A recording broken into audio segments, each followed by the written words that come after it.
Okay, so welcome everyone to this episode of Event Insights. I'm Chrissy with Safe Events Global, and joining me today I have Kelly McCormack.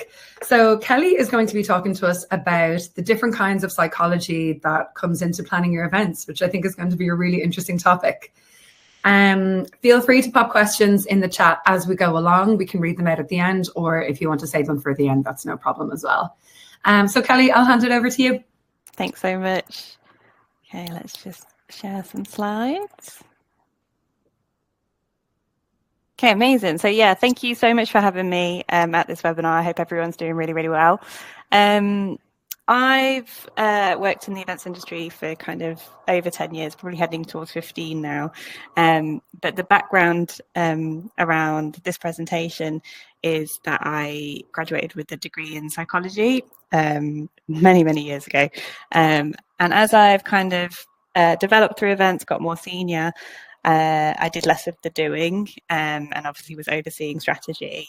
And I just felt like I didn't want to drift too far away. And what if there was a mechanism where I could kind of pull everything together as I moved forward in my career? And one of those things that kind of came into my passion was to try and link psychology with events. And that's where the Events Psychologist, the Instagram that I run, was born. And the content that I'm going to show you today is kind of pulled from that. It's a really interesting topic. It's quite a niche topic. There is research out there, which I'll go through, but there's also a lot of research that isn't out there, and there's opportunities to do in the future. Some of the content that I'll talk to you about today might resonate and might land with you, which is great, but equally some of it might not. So there's nothing to worry about with that. Just take from the content that I have what you relate to most. So yeah, the topic is, have you thought about the psychology behind your events? And one of the things with this is that a lot of the stuff that I talk about might feel like common sense, but it's an opportunity for you to take it back to your CEOs, your clients, or whoever, and say that you are naturally adding event psychology into your events without even realizing it, which can also be a very extra USP, a very good element of added value. So in terms of event psychology, like I said, it's very new, it's very niche. Maybe only the strongest kind of research has been coming out in the past kind of 20 to 30 years, but it does date back a lot further than that, as we'll go through. When you talk about event psychology to anyone, it can kind of fall into two categories, the events that happen to a person. So, marriage, childbirth, moving house, things like that. And then the events that are run or attended, which is what we're probably more focused on. And with that, it can be social events, corporate events, sporting events, whatever you think in terms of how you want to apply the knowledge. There's a little kind of speaker emoji that's been put in through the presentation, and that's just there to kind of help you kind of digest the content that's coming in, because a lot of it's academic. So what I've really tried to do is make it more digestible in terms of like little bites of research rather than pages and pages of content for you to read through.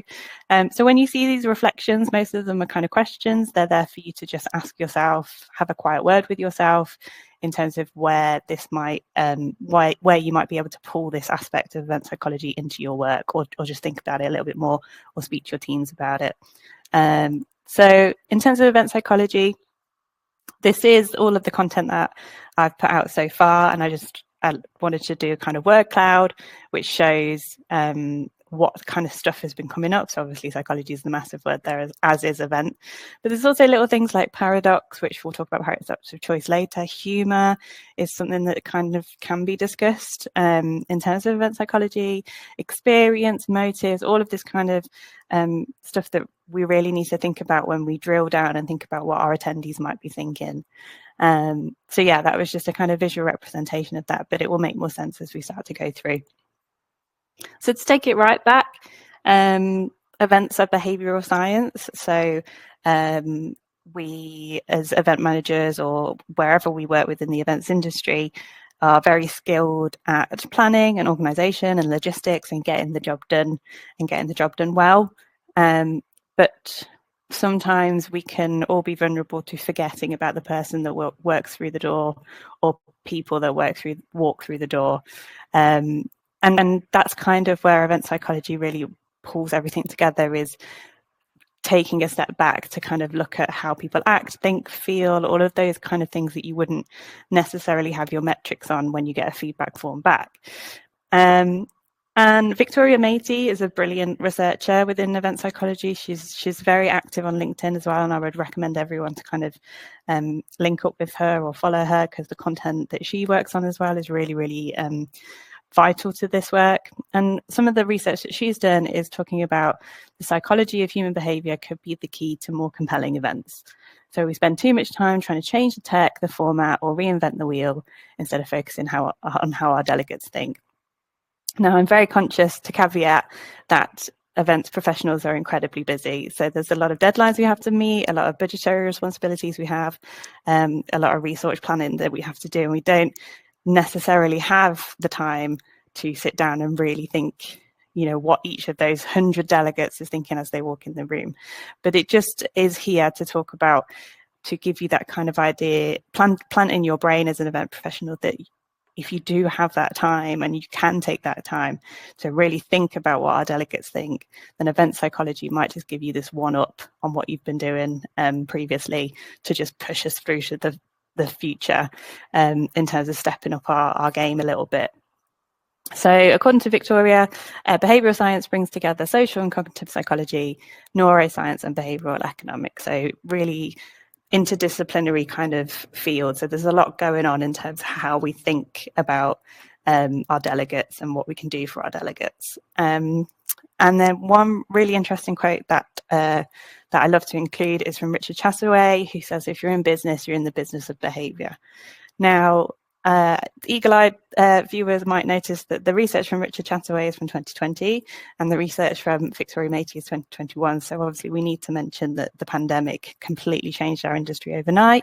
It changed the way that our delegates prioritise what they attend and what they don't attend and how they attend it.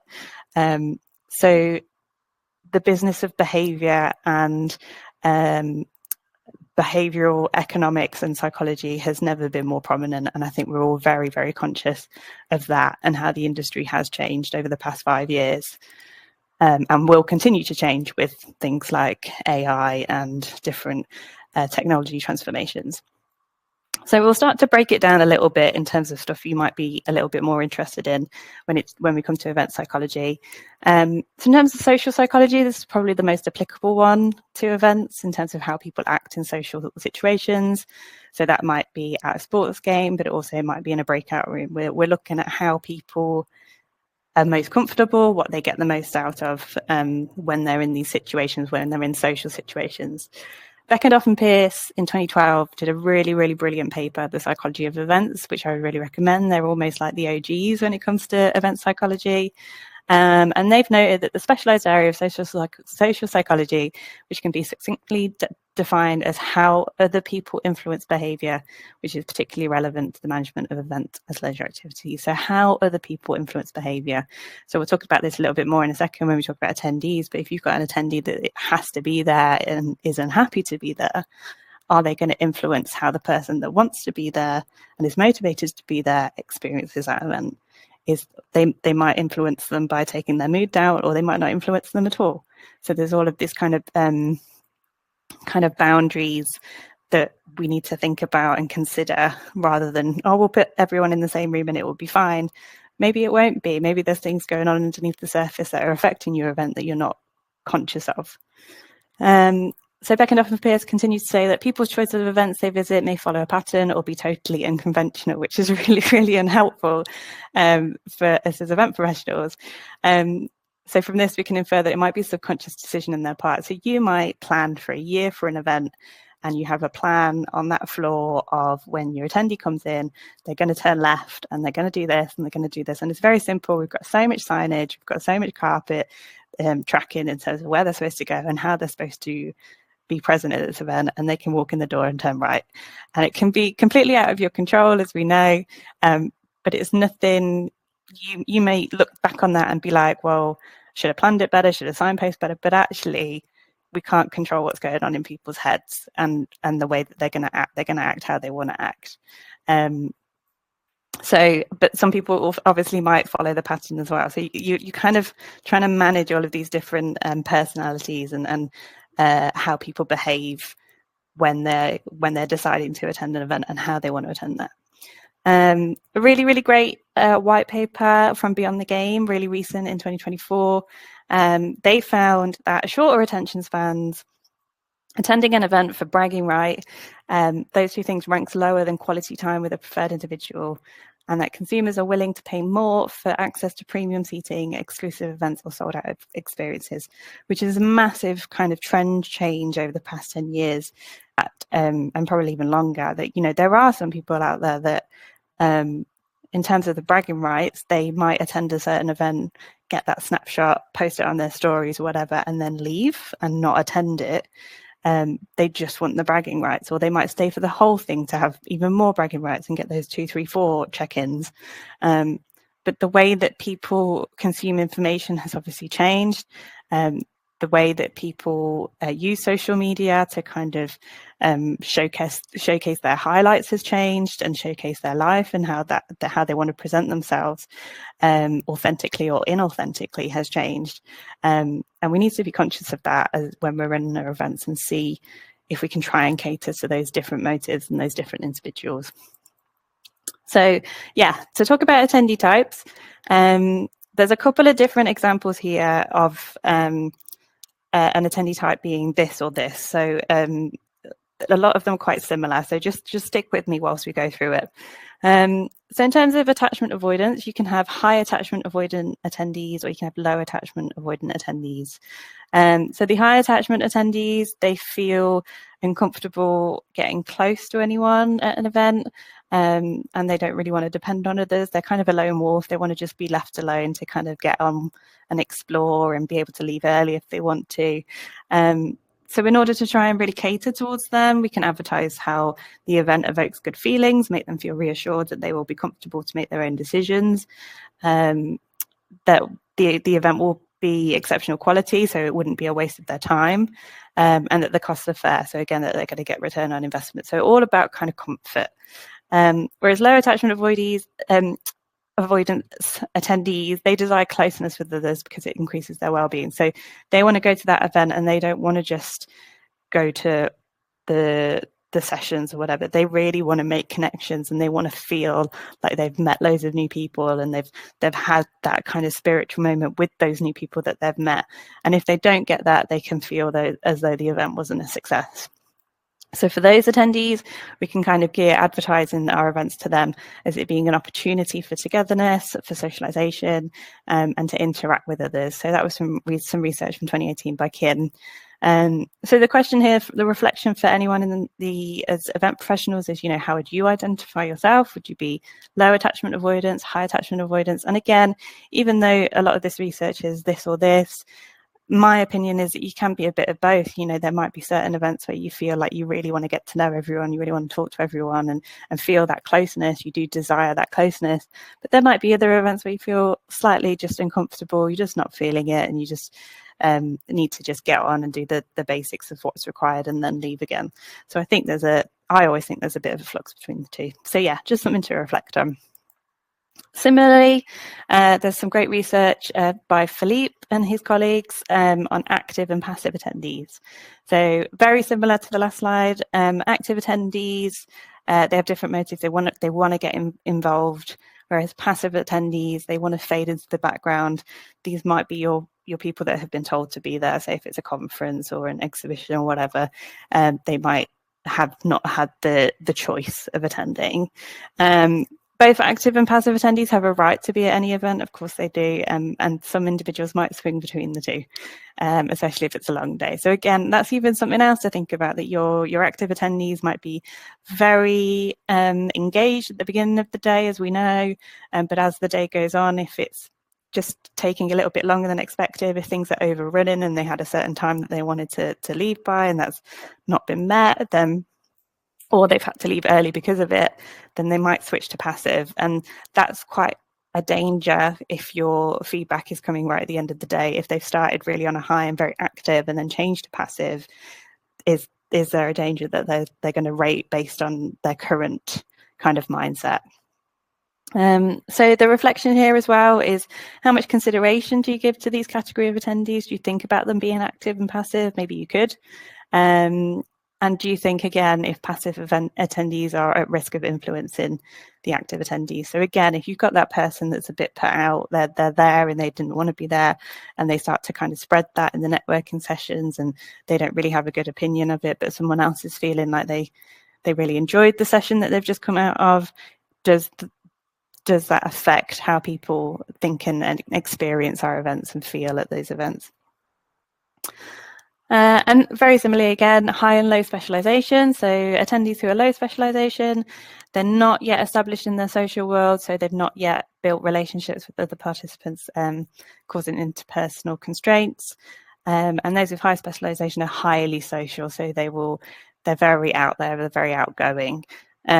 So the examples that the research here from Chun Ki gave is that for low specialization, they're more likely to start attending small local events. They're happy with that. That's their comfort zone.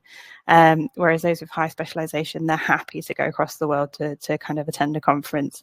Whereas low specialization, that might be their worst kind of nightmare. So again, if ticket sales aren't necessarily selling as much as you would like for whatever the event is, it might be something to do with this. Obviously, location is always a tricky one to pick from, but you might want to look into this and just see if this is the reason why, because you've got maybe some attendees that you're trying to target are more low specialization than high specialization. And then the reflection there is that I've said, couldn't attendees show signs of being both high and low specialization? I think they probably could. So you've got, I mean, I'm quite comfortable to travel for an event, but say a new graduate of events management or whatever, someone a bit younger, at early start of their career, they might love events and they've just gained a qualification in it, but they might not be ready just yet to travel across the world to run an event or to attend an event. So it's just a lot of different factors in terms of stage of life there that might come into play with this one. So that was all kind of like pre-event kind of stuff. You think about your attendees, think about what's going on in their heads, how they might sway between all of these different attendee types and attachment types. So let's talk about kind of at your event now, during your event, and some psychology that we can bring into that. So environmental psychology is a big one. So according to Getz, event environments should consider the effect that the following might have on attendees' moods. So social interaction, capacity, crowding, personal space, signs, physical features, sound, lighting, colour, temperature, airflow, and breakout rooms. So again, I'm very conscious, massive caveat that event professionals, event managers have enough to do, but they also need to consider all of this stuff, which is a big ask. And I think most of us post-pandemic are considering this stuff naturally anyway, because of the effort that had to be put in to ensure that we could run events again. But there's just some there that you might not have considered. You know, if someone has an interaction at your event where their personal space is invaded, then that might affect how they report their metrics on whether they enjoyed the session or not. Obvious things like if the sound is too loud or too quiet, then that might affect how someone portrays that, like their experience to you. And temperature is obviously a big one. If the temperature is not right, people feel very uncomfortable when they actually can't learn as well. They don't retain information as well. So yeah, lots of kind of stuff to kind of think about. This is a really interesting point from Gordon. They mentioned on the British Psychologist website that most of us will identify as having 5 senses, so sight, sound, smell, taste, and touch. But they considered that there might even be a 6th, which is the sense of time. And when I've mentioned this before to various conferences and colleagues, event professionals seem to relate to that quite well. I don't know enough about this. I haven't read enough about this to kind of comment. But when the conversation starts around this, it's around event professionals who are naturally good planners seem to have this sense of time, and they are very switched on as to whether they're going to be late, whether they're going to be early, whether they can probably guess the time if they're at an event in terms of because they're already forward thinking as to what's the next part, what's the next component of the event. but I just thought that was a really, really interesting one to add in. So yeah, I'd be really intrigued to see if anyone feels like they have this sense of time. And the reflection there is, do you consider your attendees and their 5 senses or the 6 senses? Do you consider taking them through that journey when they attend their events of what they might be seeing, what they might be hearing, what they might be smelling, what they might be tasting, what they might be touching? And if you did, would that add an extra element to how you run it? And onto cognitive psychology. So this is probably the most obvious thing that people think about when they think about psychology in general. And it's all about how we retain information, how we learn. These are just very, very basics. Cognitive psychology is obviously a massive field, but it's really intriguing, I think. So a little bit of basics is that short-term memory is where we hold information for seconds to minutes. So that's how long the information is in our head. There's also some really, really intriguing research from Miller. It's very iconic in the psychology world about this 7 plus or minus 2, which is if you give someone a list of, if you say a list of, say, 9 words to them, they're most likely to remember the first 2 and the last 2. Which I think is really intriguing, especially when we're trying to reinforce a message or content to our attendees. So yeah, maybe make a note of that one if you want to read into it a little bit more. And then on the flip side, long-term memory is where we hold information for minutes to a lifetime, which can be explicit and implicit. So explicit is experiences. So again, like marriage, death, or whatever experiences people have been through. And then implicit is kind of skills where we hold, so we know how to log onto a computer or make a cup of tea or ride a bike. They all stay as implicit memories. Really intriguing research from 2015 from Muir and Dross. They looked at the forgetting curve, which is a different piece of literature from the psychology world, but they found that we lose around 90% of new information after a week, and we only have 10% of that after a month, which is quite a good statistic, particularly for event professionals in terms of what content you want your attendees to be remembering, and whether that is challenged by having your points at a week or 2 weeks or a month, in reinforcing the message that was at your event that you want them to hold on to longer. That can work.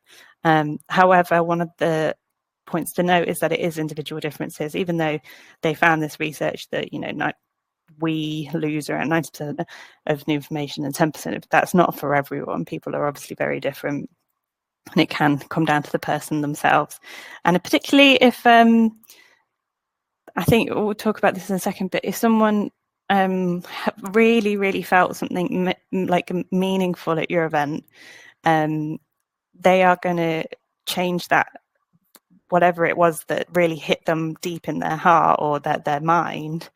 They're going to move that from a short-term memory into a long-term memory. So rather than it from saying, I don't know, if you've got an audience of 199 of them, that comment or that story was lost and straight out of their brain within seconds to minutes, then that one person who it really did hit is going to move that from minutes to a lifetime because it stayed with them and they felt something and they felt the impact of that. So this is my last point on this slide, is that repetition, meaningful association, and deep learning allow for it to move from short-term memory to long-term memory. So, repetition is always a really good one. We like in our presentations and our exhibitions to do it subtly rather than just saying, when I need to remember something, I always say it 3 times out loud, but we can obviously do it in a professional way. But repetition shouldn't be feared. Like, if you really want them to remember something, do mention it as much as you can. And then meaningful association is what I've just mentioned, something that really, really hits deep within that person. You might be aiming for that, you might not be aiming for that. And then deep learning is obviously when we talk about skills that are being learned, say at a training course or whatever, if that's the kind of events that you work in, that deep learning, the aim is to get that into their long-term memory as quickly as possible. So yeah, the reflection here is, how can you make that content memorable? So hopefully there's a few pinpoints that I've mentioned that might help with that. To move on to music psychology. So music psychology is a really intriguing one. it's been covered by psychologists, but it's also been covered by things like, I first read about it in NME magazine. So culturally, it's something that people are very interested in as well.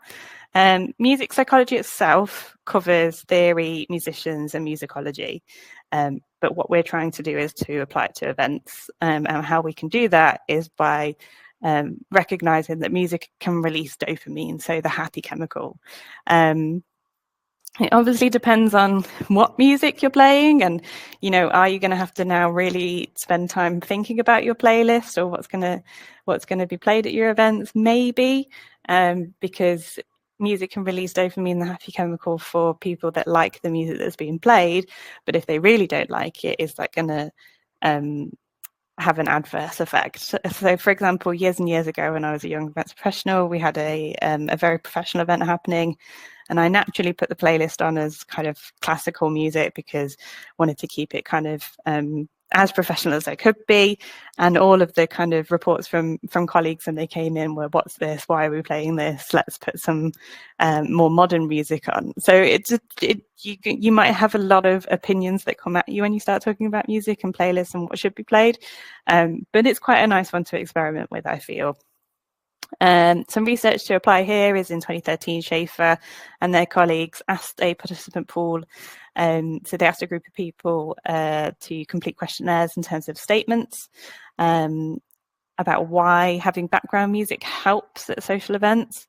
And they range from music helps to reduce my stress and anxiety to it provides a pleasant ambience for conversation. So they were really pro having music in the background of events. But equally, you might have your attendees that don't like music at all. They don't like background noise. They might have sensory needs where they can't have any extra noise. So again, trying to cater to all can be quite challenging. But just a bit of reflection is, how do you feel about playing music at your events? What music would you choose and when? So yeah, something to just think about. Next up, we have the psychology of elite performers. So traditionally, events always like to kind of up their game, up their level a little bit by having someone of power there. So whether that's fame or just kind of some kind of performance, so, a celebrity, singer, athlete who can give that keynote speech.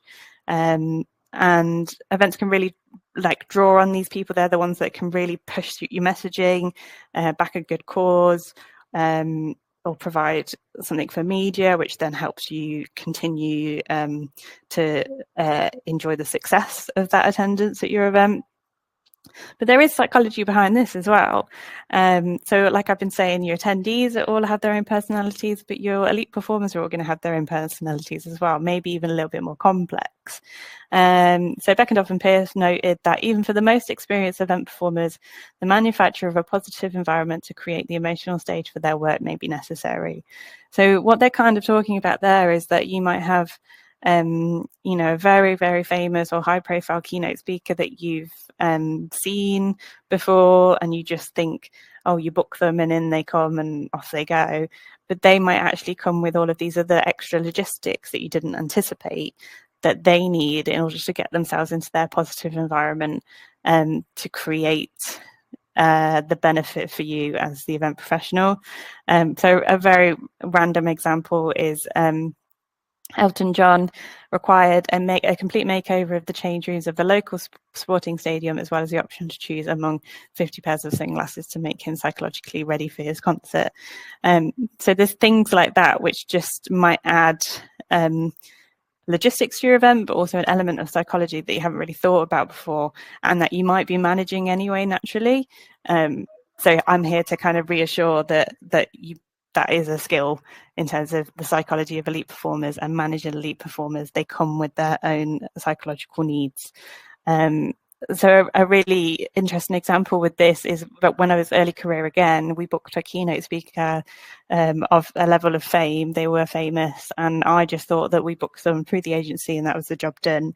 But it became apparent that obviously they had quite an interesting kind of rider. They needed all these things in order to speak at our corporate event, which we hadn't really anticipated, and then affected our budget. So that was unprecedented or unexpected budgetary needs that came through as well. So I learned from that you just need to have a bit more flex with elite performers and just try and get in their heads, think what they might be thinking, but obviously have the confidence to make sure you're asking the right questions and really pushing that their attendance at your event is beneficial for all parties involved.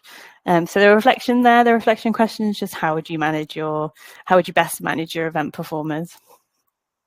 The next one's really interesting, the role of humour at events. So Philippe and their colleagues, again, really, really great research in terms of events management. They look at positive psychology of events. So positive psychology is around, again, this how people feel, act, behave. And they say clearly that humour has an important role to play in the co-creation of enjoyable event experiences, the creation of positive feelings for event attendees. So obviously humour is a wonderful thing. Laughing, enjoying each other's laughter is a really wonderful thing as well. And if we can get that into our events, it's very heartwarming, it's very joyous. However, the one thing that they note in their research is that it should be done with caution. Situations including embarrassment of the speaker or unpleasantness for the audience, degrading remarks, offensive humour and cross-cultural misinterpretations of humour can be quite damaging, as I'm sure we're all very aware. So there is a consideration of event psychology here that if you have something on that, say you're booking a comedian for your event, that's really great. They're going to really make people feel relaxed. They're going to kind of bring the mood up, get people energized, which is only going to be beneficial. However, if they make a bad joke or kind of insult your client or whoever, then it's going to flip that within seconds. People will forget all of the good things that happened and all the fun stuff they said and all the joyous thing they said. It's then going to become quite uncomfortable quite quickly, and people will just focus on the bad element of it because that's the way that our minds work sometimes. But yeah, so the reflection here is how do you feel about including humour in your events? Are you pro? Are you not for it? Do you feel like yes, but as well as it's strongly controlled and there's some strong briefings in there? Yeah, it's a bit of an interesting one, that one. Okay, we're on to psychological value and psychic income, which is very, very intriguing. It's the thing I probably get asked the most about, and it's probably the thing that I'm the most lost with.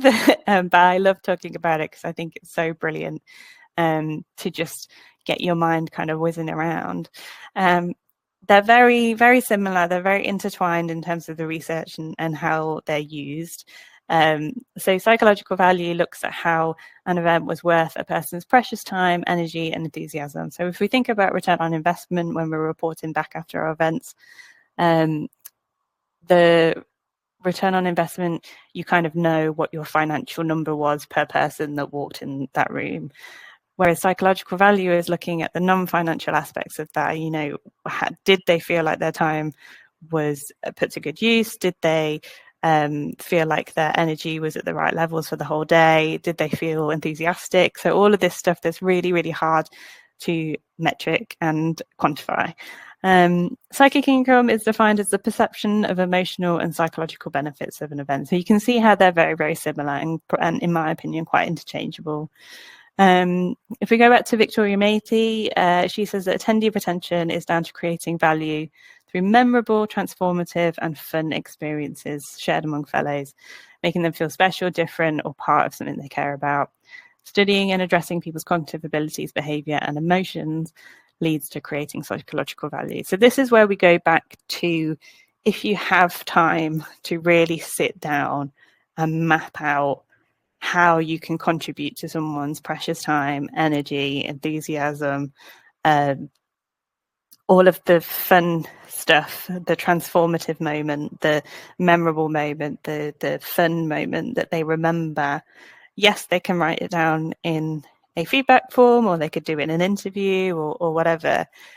But that's great on the end of it. If we can add in some more time at the beginning to really plan how we can try and figure out where we can get these little nuggets and consistently, because it's all great if you've got like a couple of people that are saying how amazing your event was on camera or in a form or whatever, but we want more of it and we want it consistently over and over again in order to show that return on investment in an emotional and psychological sense. So I hope that makes a little bit of sense. It's quite a complex one, but it's basically all the non-financial gains that we get from attending an event and enjoying an event. So the reflection here is, how do you feel about psychological value? Could you put a price on yours? So maybe bring it very inward and think about when you attend an event, whether that's a corporate one or a social one or whatever. You know, for me, some of my best memories are from when I was very, very young, well, teenager, late teens, going to things like Reading Festival and stuff, because it really was kind of coming of age stuff. So I massively feel like I benefited from those events, even though that wasn't the purpose of going. So the psychological value has still stayed with me many years later. So I hope that kind of helps to make a little bit more sense of it. But yeah, really intriguing one, this one. Onto co-creation and self-expression. I think we're heading towards the end now. Co-creation has already been mentioned once in this, and I think it's becoming a little bit more talked about. Well, I think probably a lot more talked about now in all areas of business.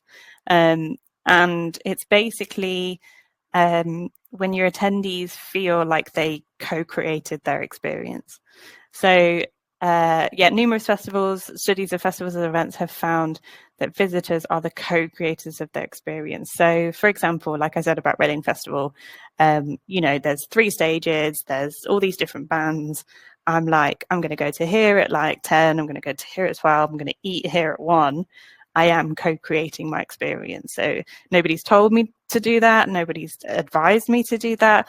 I am co-creating the experience myself, and that helps me feel more personally invested in it. But to continue, Davis in 2017 mentioned that involving visitors in shared and interactive activities that are aligned with their interests and capture their attention is very important in creating engaging festival atmosphere and visitor shared identities. So even though a lot of this is almost festival kind of weighted, if we think back to corporate events as well, then if you have an agenda that's very like 9 o'clock, 10 o'clock, you do all this, and say no breakout rooms, so you're not co-creating the experience for that. There's very little room for an attendee to co-create. Whereas if you say at 12 o'clock, you can have lunch in this room or this room or this room, you're co-creating. If you have like breakout rooms at like, I don't know, 2, you go this one, this one, this one, you are co-creating, allowing them to co-create their experience and have some freedom to do that. Greg Richards, who we mentioned at the start, studied the Lantern Festival in Hong Kong and said the more visitors felt that they had self-expression from co-creation, the more satisfaction they had reported. So there is really something brilliant with this, that the more free people feel they can be at your event, and the more they can co-create and self-express, the more they are going to report satisfaction, and they are going to enjoy that event, and they are going to shift that event from short-term memory into long-term memory. So the reflection here is, can you factor on more time for co-creation and self-expression in your event? So it might just be reviewing what you've done in the past and just seeing, is there space for co-creation? Could something have been done slightly differently, and it allows them to have the level of choice? And it might just be incremental to begin with. You might just be able to change something small and give them a small level of choice, which is fine. If that's what you can do, that's what you can do, but might allow for bigger space in the future, for a bit more space to co-create. And then, yeah, I think we're right at the end now, because we're on to paradox of choice, which I think is incredibly intriguing. If you haven't heard of it before, paradox of choice was coined after research findings that when people have too much choice, they become paralyzed and they can't make one, which I understand is jarring after I've just done a slide about co-creation and self-expression, being like, let them make all the choices they want. And now I'm presenting to you a slide that says, if you give them too much choice, they're not going to make one. But here we are. Psychology is very subjective and broad. But it's really, really intriguing with this. I first came aware of it when I went to a conference, because I've worked at universities in the past. We said when I went to university back in the day, you have 6 choices and you narrow it down to 2. and off you go. And there was research saying that in the past few years, students are becoming so paralyzed by that choice that they're actually opting not to go to university.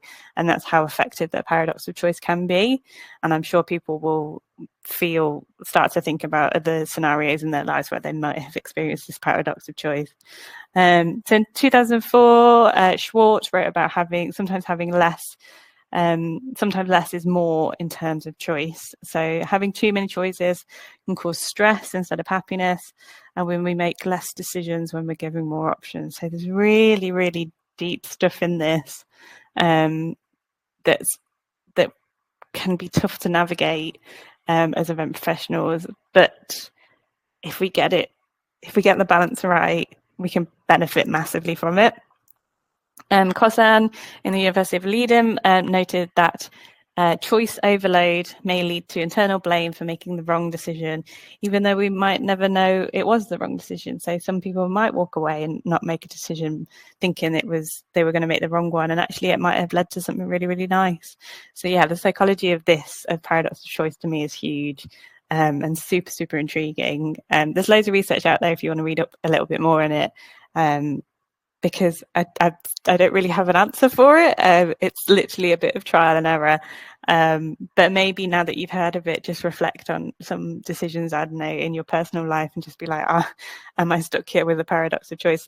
And I would say if people do have a paradox of choice and they have space to take their time to make decisions, that's definitely the advice I would give. So the reflection here is, how can you consider the paradox of choice in your planning? So I've just added a slide at the end where I think the next slide shows the link to my Instagram, where I regularly update content, which is there for any kind of level of event professional in the industry to just go on, have a look and see what topics kind of like really intrigue you, pique your interest, that you want to bring back to colleagues and talk about. And this is just the bubble again, just to tie it up, to bookend it, that this is the stuff I'm going to be posting in the future as we move forward. So lots of stuff going in there. The word owl, because we talk about night owls and early birds and things like that, and how that might affect how people attend your event. And there's a sunk fallacy, the sinking feeling, things like that. Chronotypes, different categories you could put people in terms of how they might experience things. So yeah, lots to talk about and think about. But otherwise, yeah. So any questions? Do let me know. That's all of my details there. And I'm more than happy to take questions now or in the future or whenever. But this has been an absolute pleasure to speak to you guys. So thank you so much. Kelly, thank you so much. That was absolutely fantastic. Really, really interesting as well. I did have one or two people in the comments asking if it was going to be recorded because they wanted to rewatch it. So for anyone else wondering, yes, it will be recorded and it'll be available on the Safe Events YouTube this Friday. If you have any more questions at the moment, feel free to pop them in before I let Kelly go.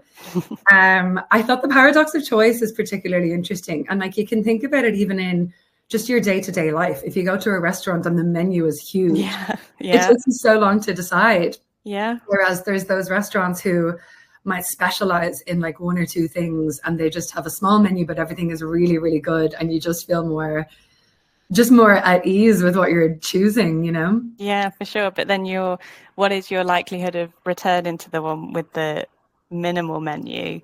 Do you feel like you've just done it and experienced it and that's it? Are they risking not having returning customers by not having the freedom of choice, but actually that's what brought you in the first place? So that's a good point.